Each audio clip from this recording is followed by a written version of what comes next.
I love a good roasted chicken. I have roasted chicken for, I don't know, more years than I can count, but I've recently discovered a better way to roast a chicken, and that's by butterflying it. Actually, it's called spatchcocking, but what a strange word to say. So here I have a chicken. It's about a 7-pound chicken. It's kind of big for 2 people, but that's okay because we're going to use it for lots of other things later in the week. Tonight we're just going to have roasted chicken. Later we're going to have Caesar salad with chicken, or maybe we'll have chicken salad sandwiches, or just chicken sandwiches. At any rate, here's my chicken. I have cleaned it by taking all of the things that come in it out. You can use that for stock. You can freeze them, save them all up, makes delicious stock, no problem, but we're not doing that today. What we are doing is cutting the backbone out of this chicken. I was a little worried about doing this the first time I did it, and it is a little daunting when you see it, but I'm telling you, it's the best way to make a chicken. So we have this chicken. Hi, chicken. Breast side is down. This is the backbone, and what we're going to do is take a sharp knife, or if you have a pair of sharp kitchen shears, that's also an option. But you just want to go down along the backbone like this and basically cut it out. See you later, bye. Yes, it takes a little bit of work. There's bones in there. But work your way through it. Don't give up. Ah. Oh, the bone's very sharp. We're going to go on this side. You can include the tail if you want to. Well, you have to, actually. It's part of the deal. And you see how it's coming out? This is the part you want to remove. No, it's not pretty, but it really makes your chicken so much better later. There we go. See ya? And then let me finish up this side. I'm sorry, that's hard to see. I don't want to cut my hand off, though, because it's a very sharp knife. Oh, yay. She's done. Okay. We're going to save that for later. Now, we have a chicken with no backbone in it. Yay. There is a little part in here. This is the breastplate. And you just want to take your knife and sort of split that open a little bit. What that's going to do is help the chicken lay flat. Here, flip it over.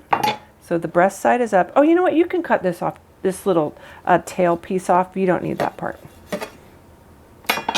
And you're going to just press it down. And that's it. You have now spatchcocked a chicken. Congratulations. Okay, what we're going to do next is put it on a pan. What I'd love to do is put this in my Finex and roast it in there, but I think this one's a little bit too big. So we're going to use this, it's a quarter of a sheet tray. We're going to just put it down on the tray.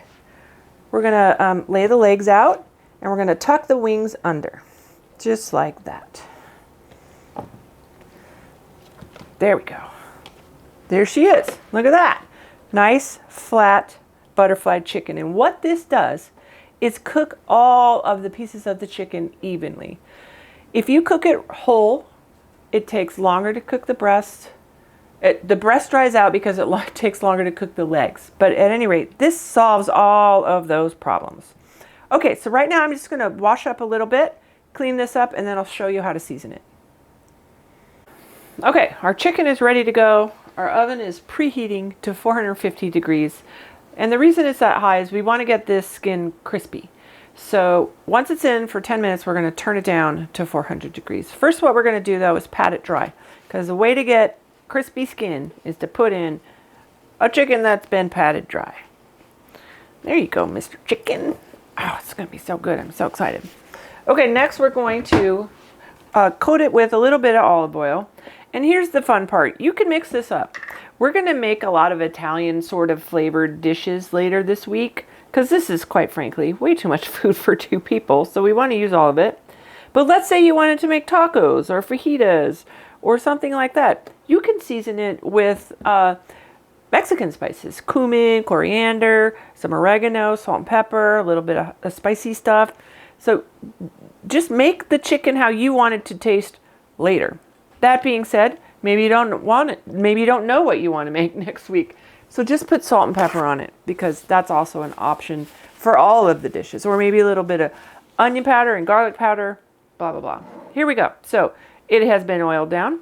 We're going to start with some salt, liberally, because this is a big chicken. I mean, for 2 people, it's a big chicken. We're also going to do the other side.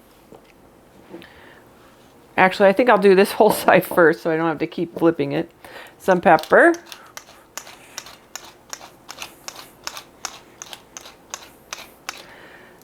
And some Italian seasoning.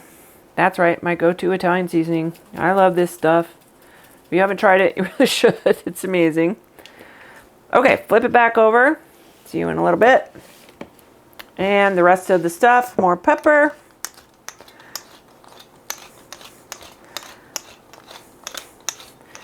And some Italian seasoning. I'm also going to put a little bit of paprika on. Now, it gives it a little bit of smoky flavor, but it really turns out pretty when it's done. So you eat with your eyes first, right? So we want it to be that pretty color. Okay, she's ready. Just get her a little, positioned correctly in the pan. Oops, not crossed. You want the legs tucked under, and we're going to put it in the oven. Like I said, 450 degrees to start for 10 minutes. You want to put the legs toward the back because they take a little bit longer to cook.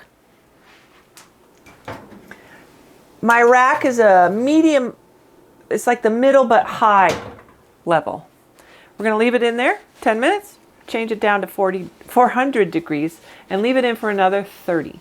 When the breast meat temps at about 155 and the legs at about 160, we'll pull it out, we'll tent it, and we'll let it rest. And then we'll have chicken. We'll be right back. Okay, chicken's ready. After 10 minutes, we did turn the oven down to about 400 degrees. In about 20 minutes after that, it was starting to get a little brown on the top, so I put a little tin foil on it, no big deal. It did take about 40 minutes to cook, though. It's a very big chicken. So we're going to have lots of chicken to eat this week. Yay me. Okay, we're going to let it cool down a little bit more. We're going to cut it up and then we're going to serve it. Yum. And here we have it. A beautiful chicken roasted in the oven for, I don't know, 40 minutes. But it's so juicy. And butterflying the chicken, it really helps cook this chicken beautifully. It's so juicy.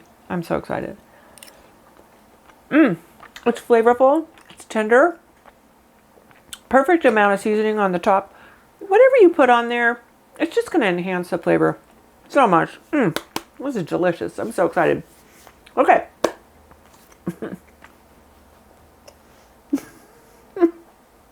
Too big a bite, my bad.